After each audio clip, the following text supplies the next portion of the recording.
E aí? Oi, Raul, que coisa boa. Tá me vendo? Tá me ouvindo?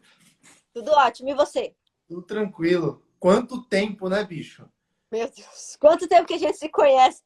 Olha, o pessoal precisa saber disso. É a primeira vez que eu estou falando com o Raul na minha vida. Embora a gente se conheça há 10 anos, somos lá da old school do professor Olavo. Depois a gente vai explicar isso para o pessoal. Primeiro, Raul, eu peço que você se apresente aí para a galera que não te conhece ainda. Fala do teu curso de português para o pessoal que precisa disso aí. A gente sabe que todo brasileiro precisa, graças à educação que tivemos. Bora lá. Vamos lá, então. Pessoal, prazer, boa noite. Meu nome é Raul Martins. Raul Martins Lima.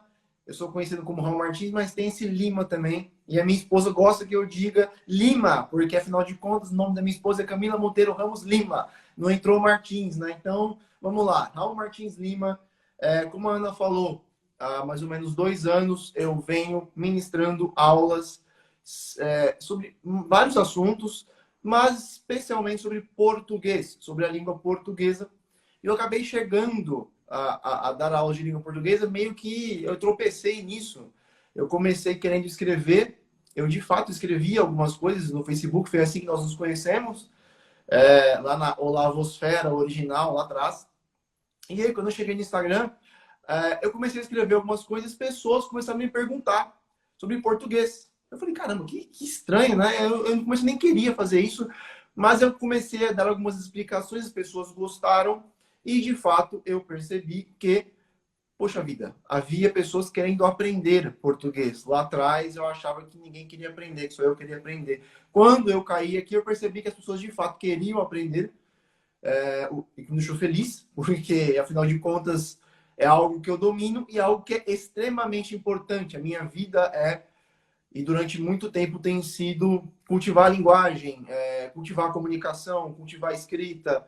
E para isso, evidentemente, o domínio do português, das normas, daquela base, daquele arroz com feijão, daquela gramática que nós não aprendemos direito na escola, que hoje faz tanta falta, quando precisamos falar, quando precisamos, inclusive, nos opor às tiranias, como é o caso justamente dessa tal linguagem neutra, tá? Então, a Ana mandou fazer o merchan, né? Eu tenho um curso, de fato, chamado Na Ponta da Língua, tá? As inscrições agorinha, não estão abertas, mas tem uma surpresinha vindo aí. Então, caso você tenha ficado interessado, entra no perfil, comece a me seguir. Já tem um monte de coisa no meu perfil já. Você aprende um monte já de graça e continua lá, que daqui a alguns dias pode ser que surja alguma novidade interessante para vocês, tá bom? Então é isso aí, Ana. Manda bala. Então, professor Raul, que bom que você esteja aqui com nós. O professor Raul é um caso bem incomum para nós que somos evangélicos, de uma pessoa que era evangélica protestante e se tornou católico, né, professor Raul? É um Recentemente, sim. E nós que somos evangélicos estamos acostumados a ver o processo contrário, né? Católicos virando evangélicos. Então, o professor Raul é uma caixinha de surpresas, de conhecimento. Tem muita coisa na página dele. Não é só sobre língua portuguesa, mas, como ele bem disse, ele chegou nesse assunto tendo uma... Por que que essa demanda existe? Porque nós, aqui no Brasil, temos uma educação muito ideologizada. E não somente pela esquerda, tá? Não é só porque o Lula e a Dilma fizeram uma educação ideologizada, mas a educação pública em geral, em todo o mundo, especialmente na história do Brasil, ela sempre foi aparelhada por objetivos ou por finalidades políticas, para ter finalidades políticas. Então, nunca se teve um interesse genuíno em ensinar as pessoas o amor ao conhecimento, assim, ensinar coisas para pessoas para utilizar essas pessoas. Ou seja, para utilizá-las no mercado de trabalho, para utilizá-las na indústria, para utilizá-las para uma bandeira ideológica que tem visto. Então, infelizmente, a educação pública tem este problema que é quase que inerente à sua característica. O pessoal está reclamando do meu áudio. Tá ótimo, melhorou. Melhorou mesmo? Tá, então bora lá. Então, o professor Raul e eu, nós nos conhecemos porque em 2009 o professor Olavo de Carvalho lançou entre outros, ele já tinha o Outspeak, né, que era um programa de rádio, onde ele toda semana falava, comentava as situações da política, mas ele lançou também um curso online de filosofia. Então, há mais de 10 anos, muitas pessoas do Brasil inteiro, de vários estados, começaram a curso, criaram páginas no Orkut, depois no Facebook, e é daí que eu e o professor Raul nos conhecemos. Na verdade, a gente nunca tinha conversado, mas ele me segue, eu sigo ele há muito tempo, a gente gosta do trabalho do outro, e eu sou super fã da esposa do professor Raul, depois vocês vão procurar por ela, e a Camila, bebês gêmeos, e mais uma menina. Então, ela é mãe de 3 crianças, mas ela continua linda, maravilhosa. É uma das mulheres mais bonitas do Instagram, depois vocês vão confirmar isso, para sorte do professor Raul. Então, a gente se conhece, se admira há muito tempo, e agora calhou de conversar aqui com vocês sobre a importância do idioma. E esse decreto que foi assinado pelo governador Moisés aqui em Santa Catarina na última terça-feira, ou seja, ontem, é um decreto importante. As pessoas comentaram algumas coisas, é lógico, sempre tem oposição, lá embaixo das notificações divulgando essa ótima notícia.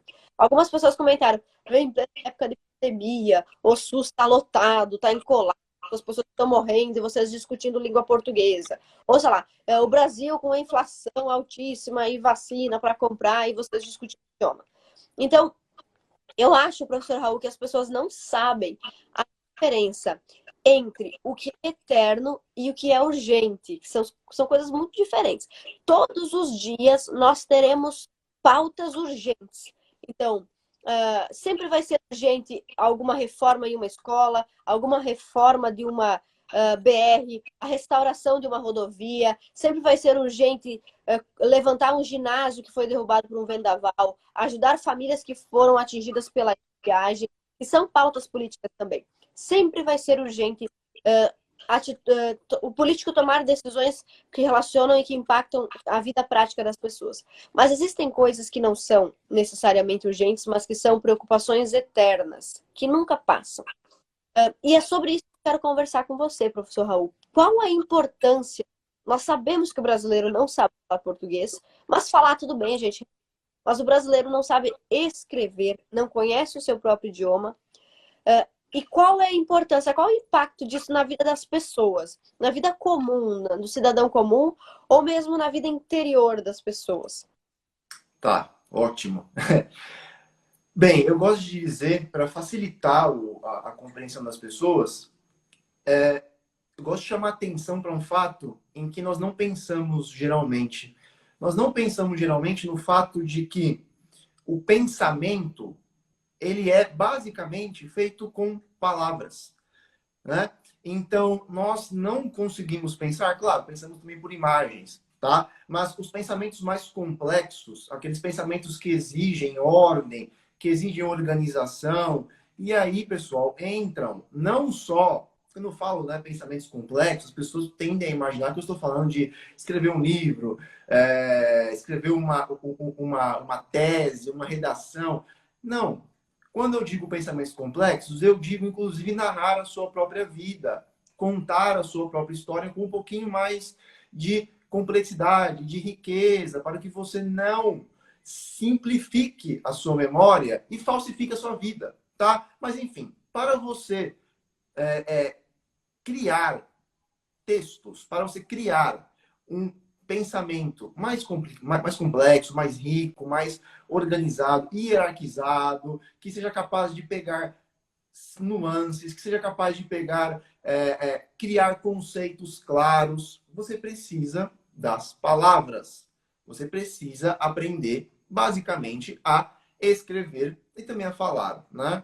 Então, qual é a importância da língua? Bem, primeiro, a importância da língua, ela passa, obviamente, pelo domínio da língua pelas classes superiores, tá? Então, políticos precisam saber português. Se eles não sabem, se eles não dominam a língua, isso causa uma série de confusões. Os políticos precisam dominar o português também para que eles possam se comunicar com clareza para o seu eleitorado. Os eleitores precisam dominar o português para que eles possam construir narrativas que sejam coesas, que sejam coerentes e que consigam bater de frente com as narrativas que chegam das classes superiores, dos políticos, da classe universitária, da classe falante. Então, nós nos esquecemos de que não existe, porque assim, é uma coisa interessante, né? As pessoas vão para fora, Estados Unidos, primeiro mundo, Inglaterra, França, Europa, no geral, né? E as pessoas geralmente comentam, obviamente, sobre as coisas mais óbvias. Comentam sobre a qualidade das ruas, sobre a segurança, sobre como as coisas funcionam, sobre como as pessoas confiam umas nas outras, sobre como as instituições parecem mais sólidas, sobre como as coisas parecem funcionar, mas quase ninguém comenta sobre como, no geral, um estrangeiro tem um domínio da língua muito maior do que o brasileiro médio. Se você entrar em qualquer blogzinho vagabundo escrito em inglês, você vai ver gente escrevendo em inglês com uma habilidade que eu raramente encontro em professores universitários no Brasil. Entendeu? Então, esse domínio da língua, ele precede, ele antecede toda essa ordem da sociedade. Então, não existe uma sociedade de primeiro mundo, com tudo funcionando, com pessoas que não dominam a linguagem. Se você encontrou um outro, essa é uma exceção. Não existe na história nenhuma grande nação que tenha sido uma potência industrial, econômica, que antes não tenha sido uma potência cultural. E não existe potência cultural sem, claro, o domínio da linguagem, que é o mais básico do básico do básico. Então, o problema do Brasil não é só corrupção, né? Não é só safadeza, não é só pilantragem, é tudo isso também, violência.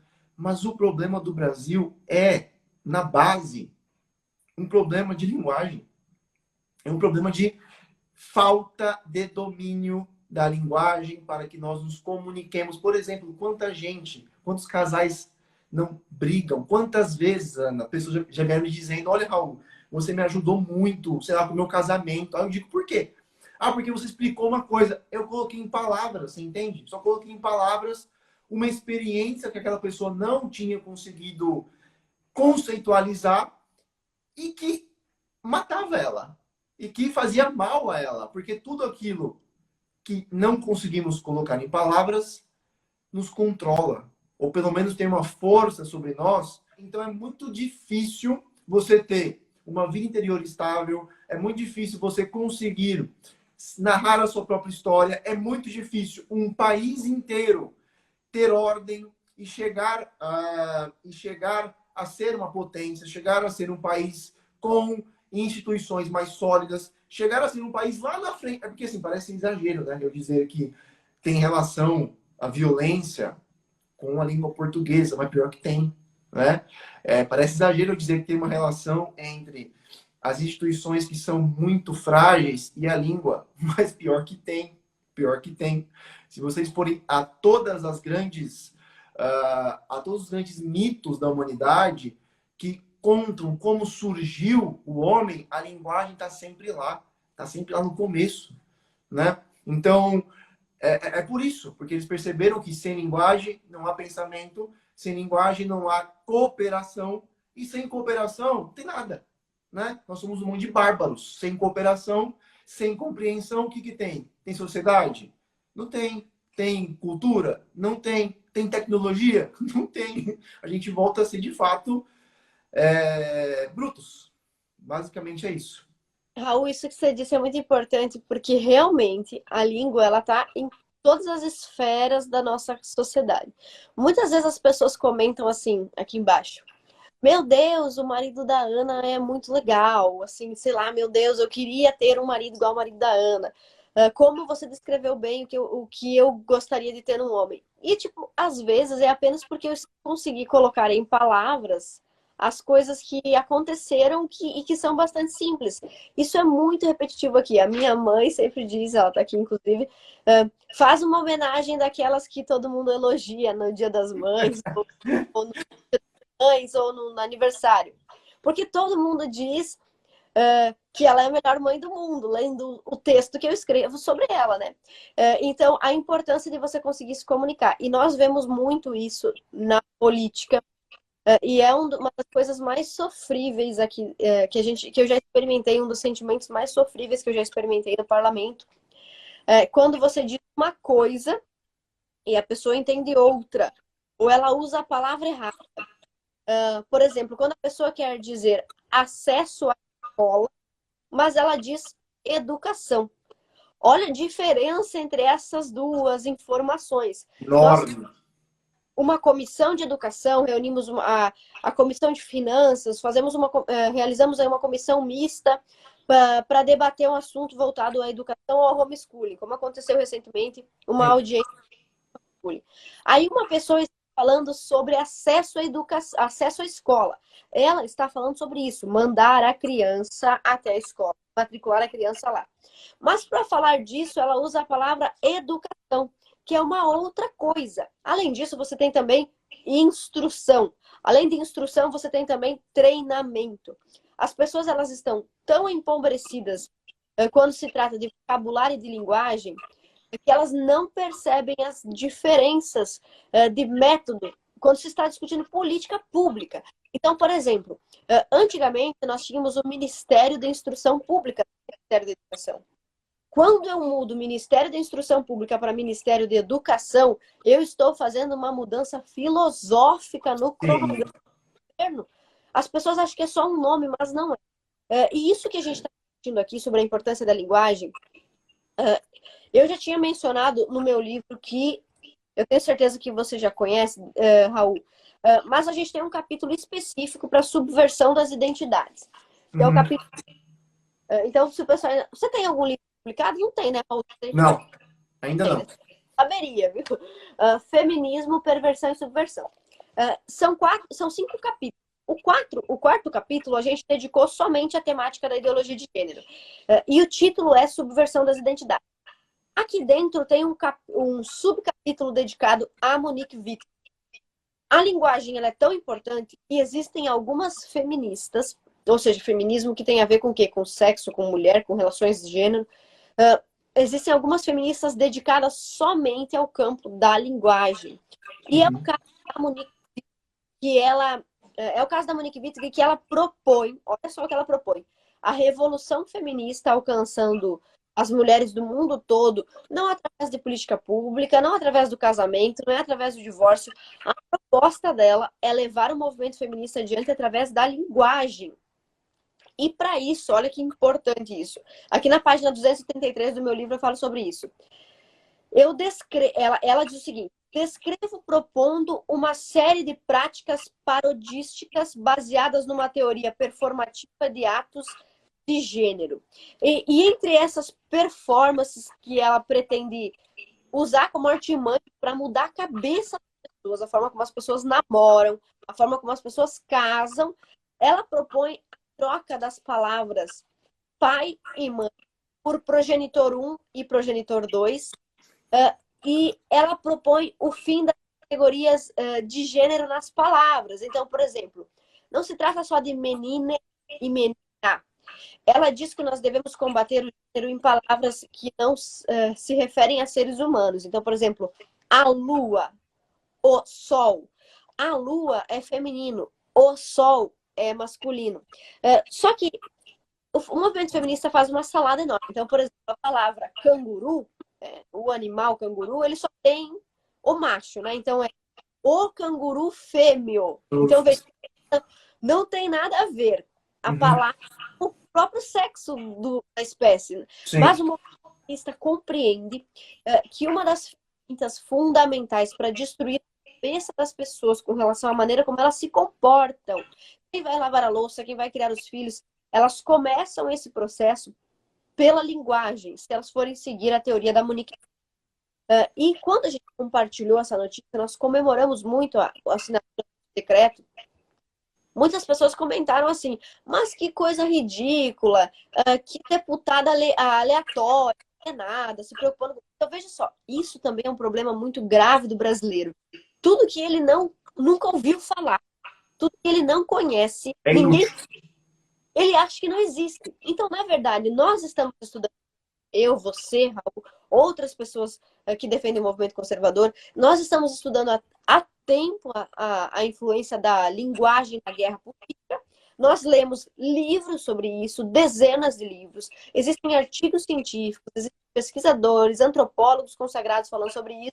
Nós lemos esse conteúdo, mas quem não leu nada, que é um ignorante, que não está por dentro do assunto, vem para a discussão para dizer que o assunto é irrelevante. Ou seja, o cara é que está fora da casinha, ele não está inteirado dos assuntos, está desinformado e pouco informado, e vem atacar essa questão. Raul, eu acho que as pessoas não têm noção do ataque que esse pronome neutro significa à língua, mas a história do idioma, a história do povo brasileiro, a história das línguas latinas e mais do povo luso-hispânico, né? Nem sei se é essa expressão que usa, né? Do povo português, do povo espanhol. Qual é a maneira correta? Você que é especialista em português, quando eu quero falar com uma pessoa de uma forma neutra, ou quando eu quero falar com um público de uma forma neutra, qual é a forma correta de me referir? Digamos que eu esteja entrando numa sala... Público misto, né? Um público misto. Como é que eu faço? Tem um trans, um gay, uma mulher, um homem, um anão, um negro, um branco. O que eu faço? Tá, beleza. Seguinte, uma coisa rápida, assim, uma explicaçãozinha muito rápida. A proposta do gênero neutro, existem várias propostas, na verdade, né? Não é uma única proposta. E a proposta mais madura do gênero neutro, que é uma proposta que foi estudada, o pessoal realmente se debruçou sobre a língua, eles pegaram todos os casos problemáticos de flexão de gênero e deram soluções para isso. Uma dessas propostas, eles propõem mais ou menos 80 mudanças gramaticais na língua. Então, porque não é só pronome, né? O pronome é uma das partes da mudança. Então, você tem substantivos que se flexionam, como você falou, você tem substantivos que eles nunca mudam, né? Você tem substantivos que só mudam o artigo, tem substantivos que você tem que colocar um macho ou fêmea para que ele mude. Então, já é uma bagunça agora, como está. Então, eles propõem meter mais 70, 80 regras gramaticais para uma língua cujo povo já tem muitas dificuldades para dominá-la. Então, já é complicar um negócio que já está complicado, tá bom? Mas, além disso, como é que funciona o neutro no português? Nós já temos em português o gênero neutro. Nós já temos esse gênero neutro. Mas como é que ele funciona?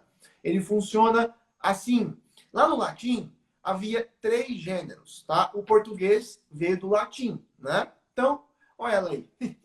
Então, no latim, havia 3 gêneros. Havia o gênero masculino, havia o gênero feminino e havia o gênero neutro, tá? Então, havia 3 gêneros de palavras. Então, primeira coisa, gênero de palavra não equivale a gênero sexual. São 2 coisas diferentes. Às vezes, claro, o gênero da palavra marca também o gênero sexual. Você pode falar a aluna. Beleza, você marcou o gênero sexual. Mas nem sempre, como você falou, temos palavras femininas que são inanimadas, né?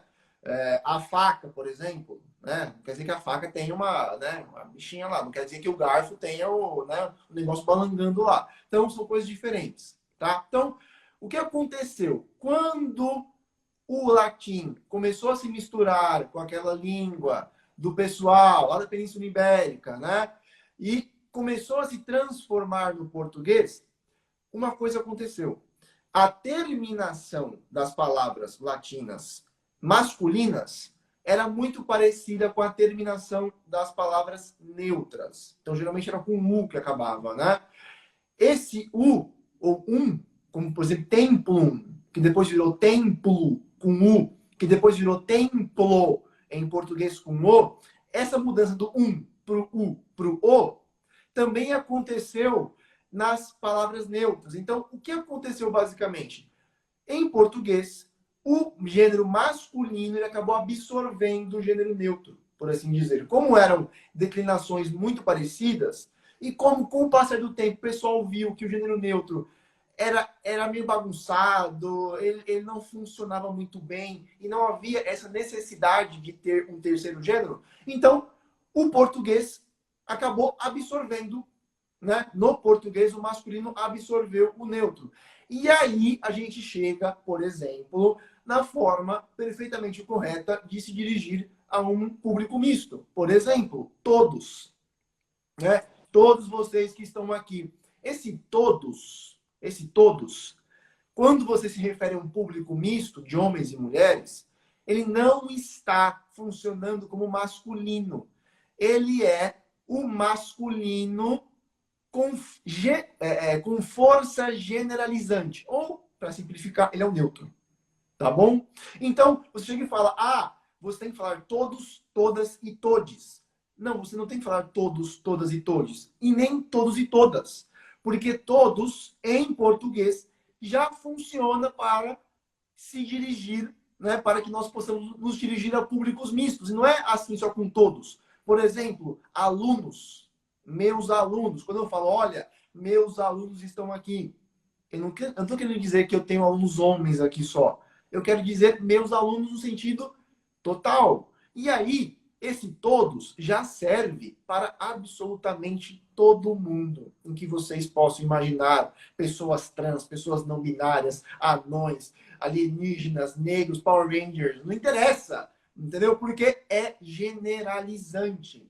Então, por exemplo, quando um advogado escreve uma petição, né, e ele não sabe se o juiz é mulher ou homem, ele se refere ao juiz como juiz.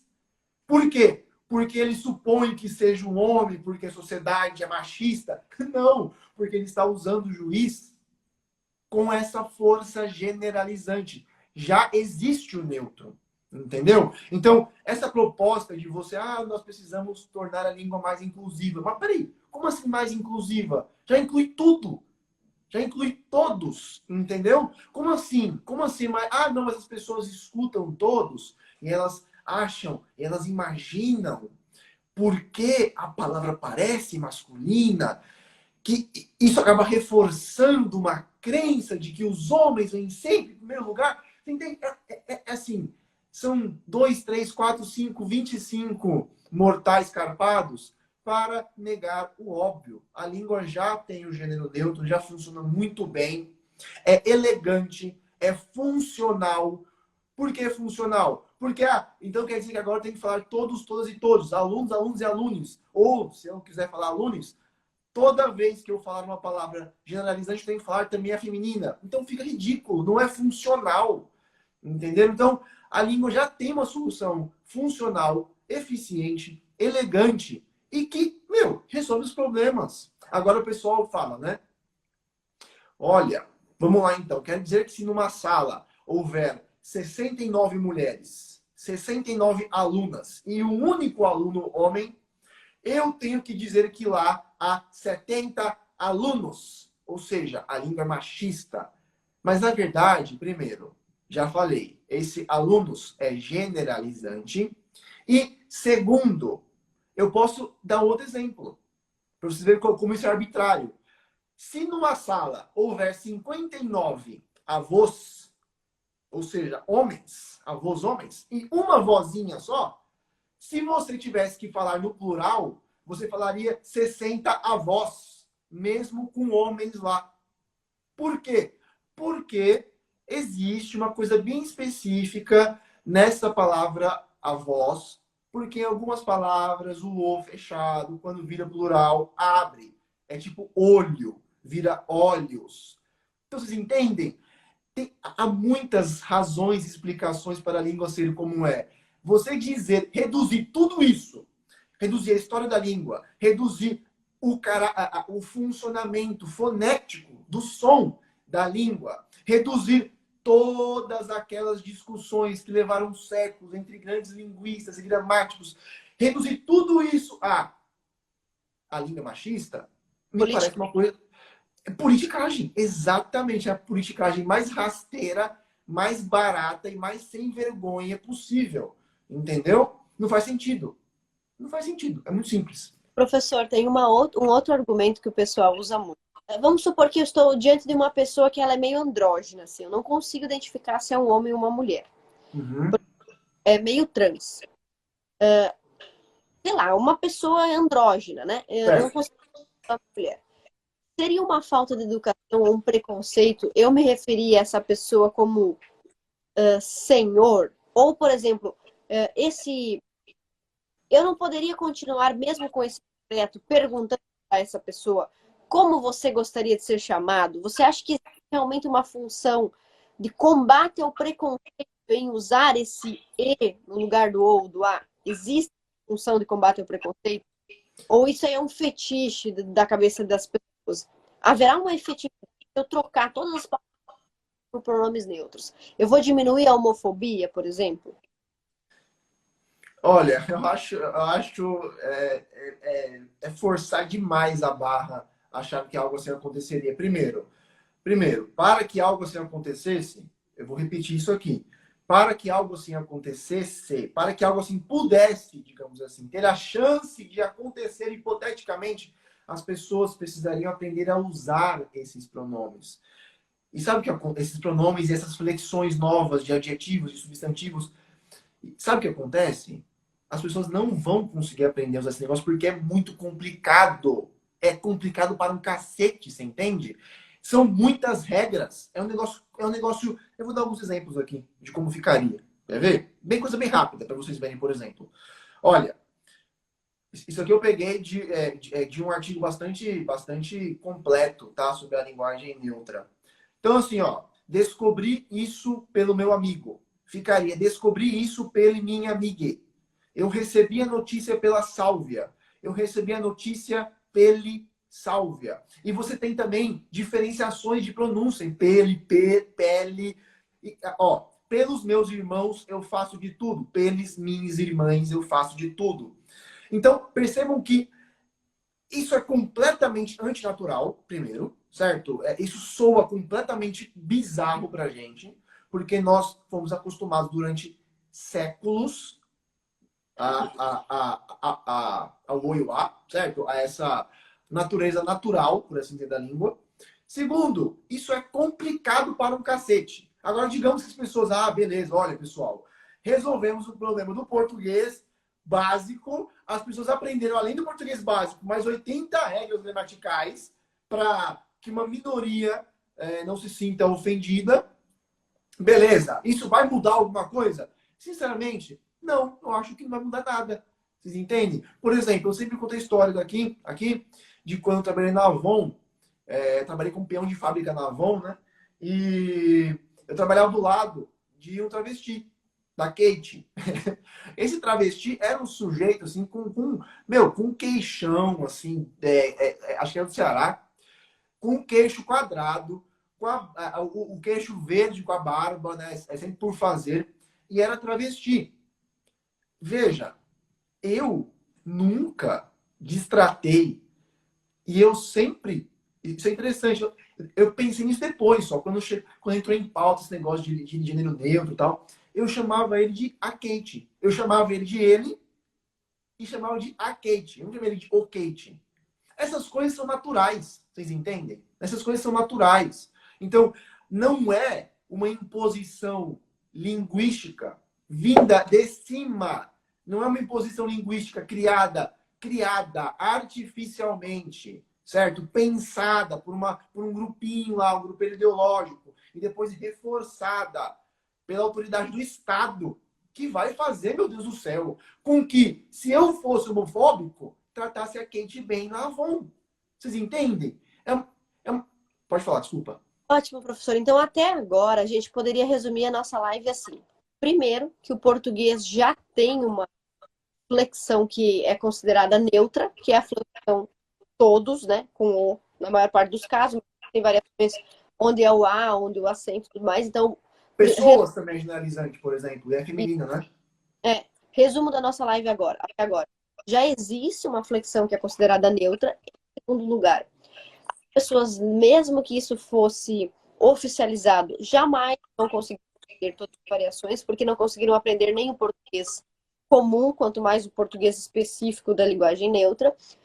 E, por fim, mesmo que elas aprendessem, isso não combateria a homofobia ou preconceito. E vamos para um último, quarto argumento, que é um outro muito importante, que essa turma costuma dizer. Eles dizem assim, mas a língua muda muito, a língua muda o tempo todo. Então, a nossa língua já mudou, já teve acordo ortográfico, já teve mudança das palavras. Então, é normal mudar a língua. Bom, professor, como é que o senhor responderia essa questão sobre é normal mudar a língua? Certo. Bem, de fato, a língua muda mesmo. A língua é viva, tá? E a língua é viva sob vários aspectos. Ela muda simultaneamente toda hora, tá? Então, por exemplo, a língua muda no nível do vocabulário. Nós estamos sempre acrescentando novos vocabulários, seja por estrangeirismos, seja porque surgem novas coisas que nós não tínhamos antes, né? Então, um exemplo que o professor Cláudio Moreno dá é que, por exemplo, uma sociedade, uma aldeia indígena que não usasse que não tivesse descoberto o cozimento, não teria as palavras cozido e cru. Porque nem o conceito de cozimento e de crueza haveria. Tá? Então, à medida que a sociedade muda, de fato, a língua também muda. O vocabulário enriquece, ele aumenta, ele expande. O vocabulário é também recebido de outras línguas, então a gente tem um monte de palavras que nós usamos diariamente e que vieram, por exemplo, moleque. Moleque é uma palavra africana, tá? Moleque vem, acho que é do quimbundo, que se chama, acho que é uma língua, ou da Angola ou do Congo. Então, moleque é uma palavra africana. Nós usamos e nem sabemos que é uma palavra africana. Nós temos um monte de palavras do Tupi-Guarani também. Ibirapuera, Ipiranga, Anhangabaú, né? Nós temos um monte de palavras que vieram do inglês, certo? Então, há 30 anos atrás, se eu falasse aqui, olha, eu vou assistir um filme em Full HD, que diabos é Full HD? Não havia isso ainda. Então, de fato, a língua muda porque nós mudamos. Agora, há outros tipos de mudanças, há mudanças culturais mais profundas. Então, por exemplo, nós temos também um monte de expressões em português que vieram diretamente do cristianismo, né? Então, ajoelhou, vai ter que rezar. Ou ensinando o padre a rezar a missa, né? Ou você é minha cruz. Todas essas expressões, elas partem de uma raiz cultural muito profunda, certo? Beleza. O que acontece? Todas essas mudanças que eu citei, certo? Elas aconteceram de forma natural. O que eu quero dizer com natural?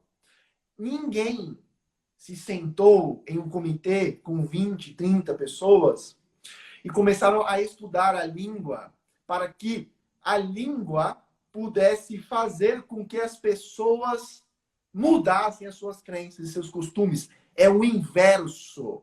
A língua muda como reflexo dos costumes e crenças já enraizados. Prestem atenção. A língua muda como um reflexo posterior de crenças que já existem. Isso leva anos, décadas, séculos, certo? Séculos. Se fôssemos fazer aqui um levantamento de quais expressões, de quais palavras, de quais ideias nós temos ou parecem naturais, por assim dizer, e que na verdade vieram do cristianismo, a gente tem um monte delas, porque a nossa sociedade é cristã e a língua cristalizou-se com esse caráter cristão. Agora, outra coisa bem diferente é quando um grupinho de pessoas, já com o objetivo em mente lá para frente, já querendo mudar a sua cabeça, os seus costumes, já querendo de modo, assim, na crocodilagem, que esse é o termo, né? O termo mais brasileiro possível, na crocodilagem, querendo mudar sutilmente os seus costumes e crenças para que lá na frente você pense de certa maneira, você haja de certa maneira. É o inverso. E por ser o inverso, nós estamos diante de engenharia linguística, assim, escancarada. Engenharia social criada por meio da língua. Tá? Então, pode falar, desculpa. Exatamente. Existem alguns livros que falam sobre gênero, ideologia de gênero, como ferramenta de desconstrução da linguagem, que é um livro do professor Felipe Neri, onde ele faz uma análise justamente sobre o gênero. Ele é mais uma questão de língua mesmo, mas é principalmente uma ferramenta política linguística do que qualquer outra coisa, do que de política pública, do que feminismo de base. Então, essa é uma ferramenta bem importante para o movimento feminista. E o movimento feminista já faz isso com as palavras, não apenas inventando formas erradas de escrever, que é o que a gente está discutindo aqui hoje, mas dando sentidos contraditórios ou antagônicos às palavras que nós já conhecemos. Como, por exemplo, isso aqui para ficar claro para o pessoal, como o movimento de esquerda, o movimento ideológico, ele deturpa e ele usa a linguagem para vencer uma guerra política. Exemplo, o movimento feminista usa a expressão católicas pelo direito de decidir, que não seria católica, entre aspas, pelo direito de abortar, não de decidir. Decidir, você decide se você vai usar uma roupa ou não, né? Além disso, nós temos direitos reprodutivos das mulheres. Toda vez que o movimento feminista usa essa expressão, direitos reprodutivos, está justamente falando de ferramentas anti-reprodução, como os anticoncepcionais orais, contraceptivos no geral e aborto. Então é o contrário. Quando o feminista fala, por exemplo, sobre poliamor, está justamente falando sobre a ausência de amor, que é polissexo. Muito fácil de entender, qualquer idiota consegue entender isso. Quando você faz sexo com muitas pessoas ou com mais de uma pessoa, é porque você não ama ninguém. Quando você ama uma pessoa, você faz o esforço e assume o compromisso de fazer sexo somente com aquela pessoa. Então você vê, eles usam a palavra amor para significar sexo, eles usam a palavra reprodução para significar aborto e assim sucessivamente. E professor, você podia comentar para a gente um pouco sobre isso, porque o George Orwell usava uma expressão nas suas fábulas políticas, também conhecidas como distopias, em referência a uma nova língua, como se o Estado, a burocracia estatal, não é o Estado autoritário, viesse a estabelecer um novo idioma, uma nova língua. Como é que isso aparece nessas obras literárias? Qual o paralelo que você fazer sobre isso com a vida política hoje? Tá. O paralelo mais óbvio e mais famoso dos últimos tempos é o que aconteceu com Jordan Peterson, né? Jordan Peterson ficou famoso porque em 2016, salvo engano, ele lançou um vídeo. Esse vídeo fazia parte de uma série de vídeos que ele lançava no YouTube. Não eram vídeos polêmicos, de modo nenhum, eram aulas.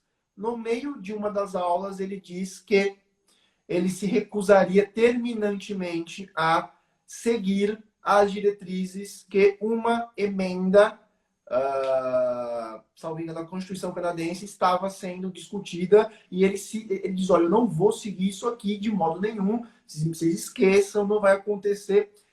Qual era essa emenda? A emenda, que de fato foi aprovada depois, acho que é uma tal de Bill 616, ela acrescentava a palavra, quer ver? Deixa eu caçar aqui para não falar besteira, né? Falar certinho. As palavras identidade de gênero ou expressão de gênero a 3 ou 4 seções ali, tanto da Constituição quanto do Código Criminal.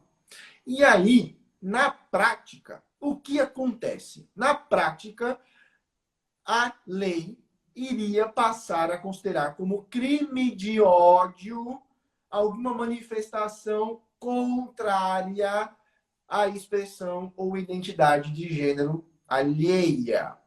Na prática, tá? Porque assim parece muito bonitinho. Na prática, se alguém chegasse para o Peterson e exigisse que ele usasse o pronome que ele escolheu para si e não o pronome he or she, ele ou ela, e ele se recusasse a fazer isso, ele estaria à mercê da lei. Ele poderia receber multa, ele poderia ser preso, etc. Então, é sobre isso que ele fala na aula, e ele diz, olha, eu me recuso terminantemente, porque o Peterson, ele estudou durante décadas os regimes nazista e comunista e outros regimes autoritários, e ele sabe muito bem como é que aqueles regimes começaram. Eles começaram sempre com essas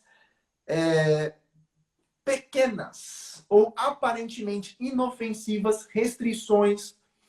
E não são restrições práticas, físicas, ao seu ir e vir, coisas ostensivas. Não, são restrições ao seu pensamento. Aí ele diz, olha, qual é o problema com isso? O problema com isso é que você vai estar, é que o Estado vai estar legislando sobre o modo como eu uso a língua. Só que o modo como eu uso a língua é o meu próprio pensamento. Se o Estado legisla sobre a minha língua, ele está legislando sobre o meu pensamento. A gente abre uma porta muito perigosa. A gente abre um precedente muito perigoso.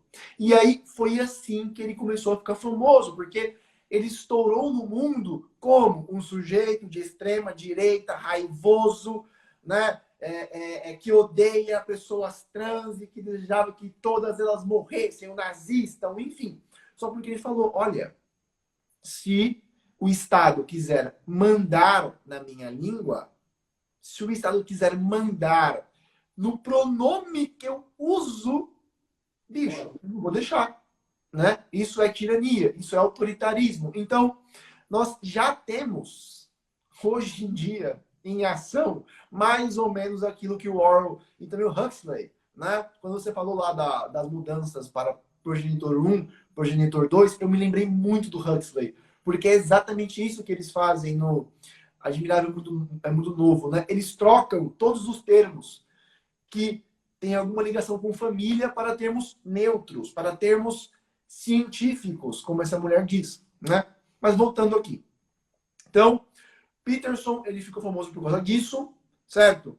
E já hoje em dia a gente percebe que nós não estamos longe, porque de fato a lei passou. Aí, eu fui ler um artigo aqui, né? Porque assim, 90% das pessoas no Canadá estão meio que contra o Peterson. Pessoas não, perdão, a classe falante, né?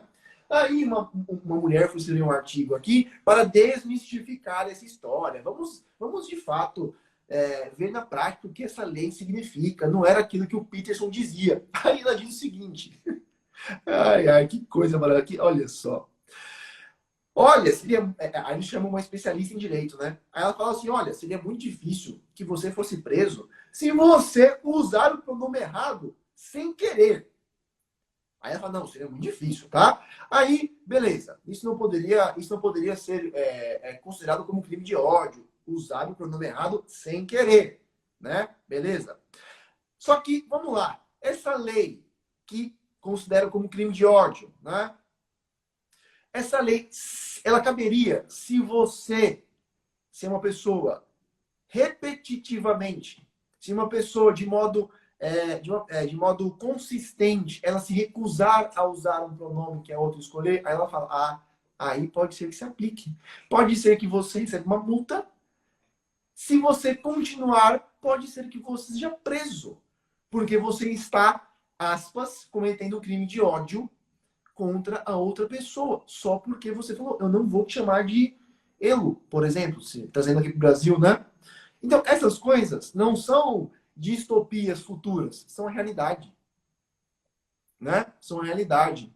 Então, quando a Ana ela consegue essa vitória de, pela força da lei, proibir que as pessoas usem, que algum mal intencionado, que algum ideólogo, que algum engenheiro social use essa linguagem neutra. Por exemplo, em uma prova de escola, né? Eu vi lá na reportagem, por exemplo, em um documento oficial, na base nós estamos proibindo antecipadamente que alguém aproveite essas brechas da lei, que alguém aproveite essas brechas da lei sob pretextos democráticos para, no final das contas, te aprisionar e aprisionar a todos nós. É bizarro isso.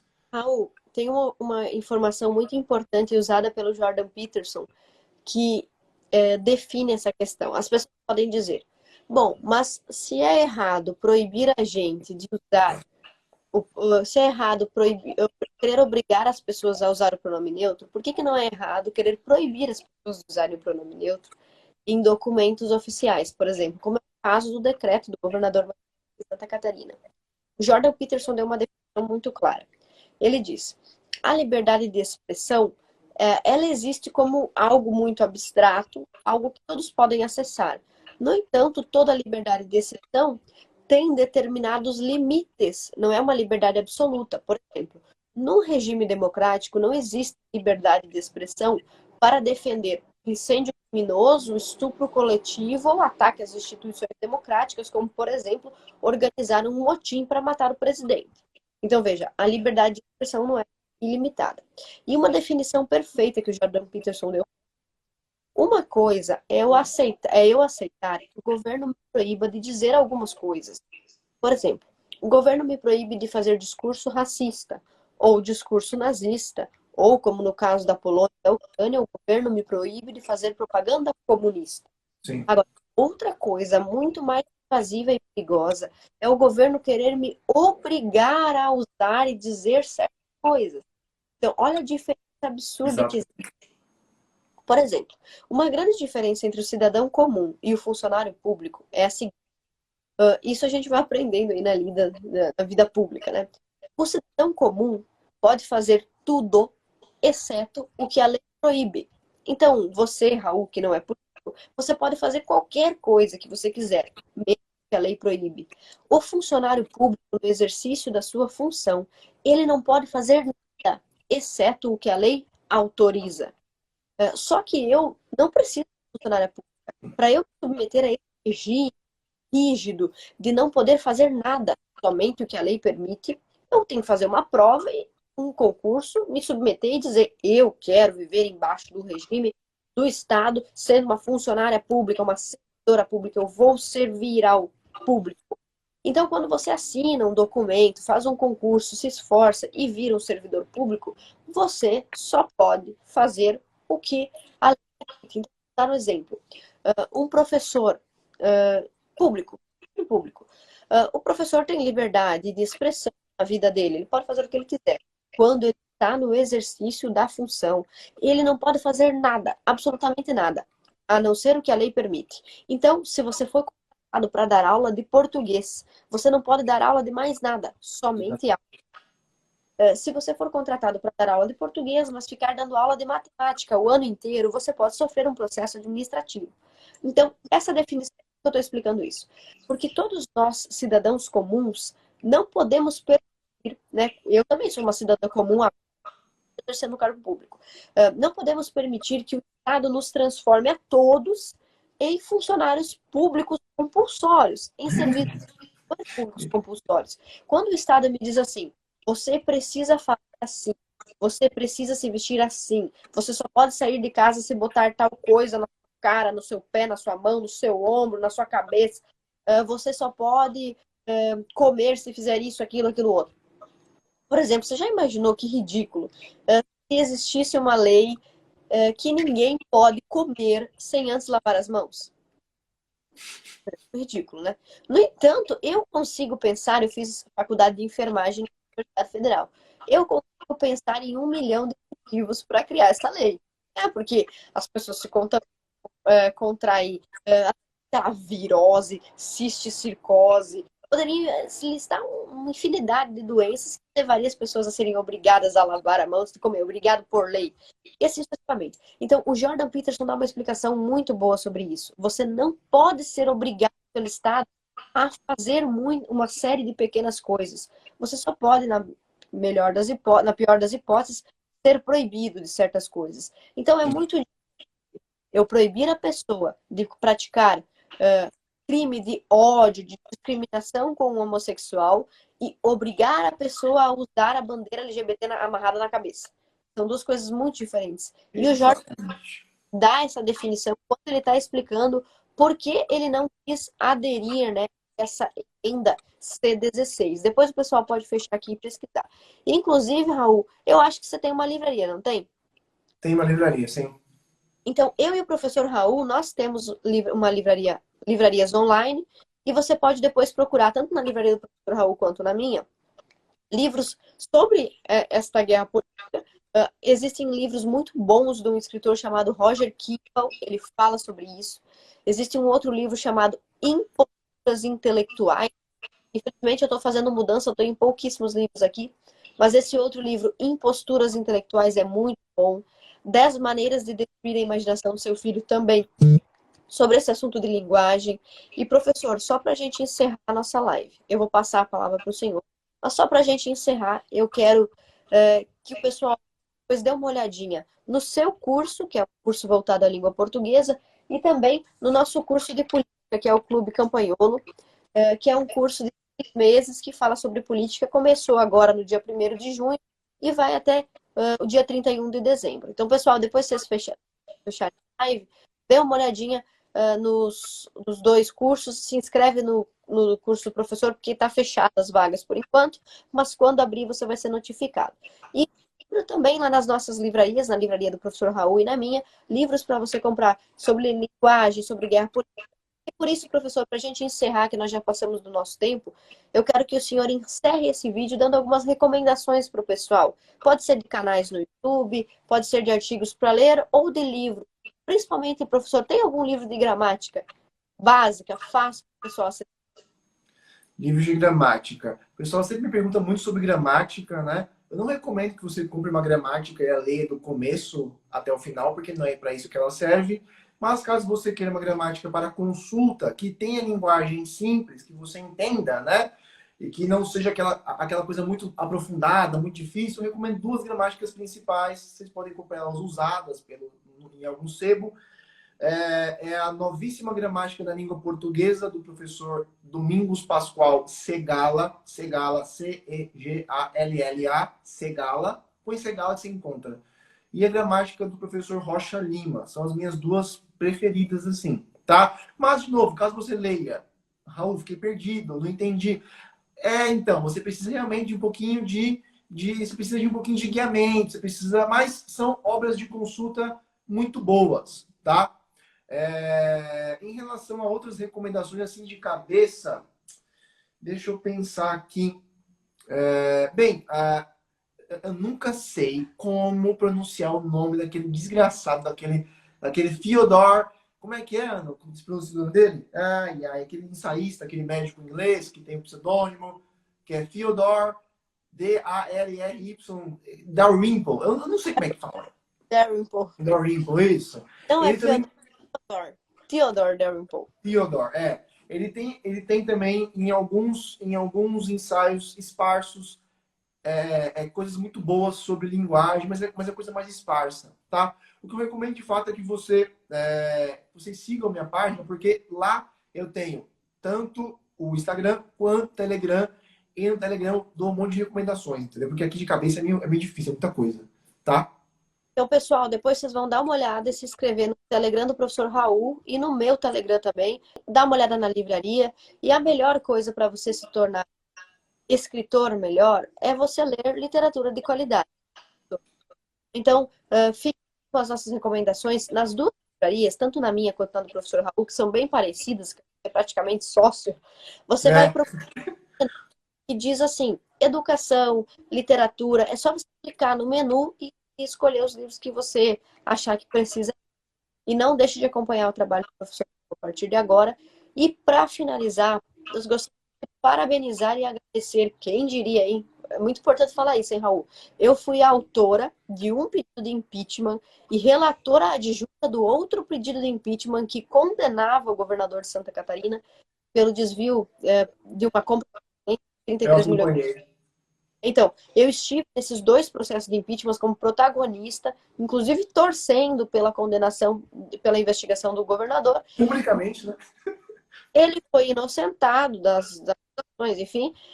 E eu, nesse momento, preciso parabenizar, porque o governador do estado de Santa Catarina foi o primeiro governador do Brasil a assinar um decreto dessa envergadura, assegurando não preconceito, sei lá, perseguição sexuais, mas assegurando o direito que os nossos estudantes de escola pública e que os estudantes catarinenses têm de ter acesso ao português conforme a norma culta, conforme o vernáculo. Então, pessoal, agradeço por encerrar essa atitude do governador do estado de Santa Catarina, dizer que essa iniciativa foi baseada num projeto aí nosso, apresentado no dia 24 de novembro. E o professor Raul, que é um especialista, está aqui e passou essa 1 hora aqui conversando com a gente para tentar explicar para você por que que isso não é somente um projeto aleatório, mas um projeto muito importante, não somente em Santa Catarina, mas no Brasil. Obrigada, professor Raul. Obrigado a você pela atenção. Nos vemos depois. Tchau, tchau. Tchau, pessoal.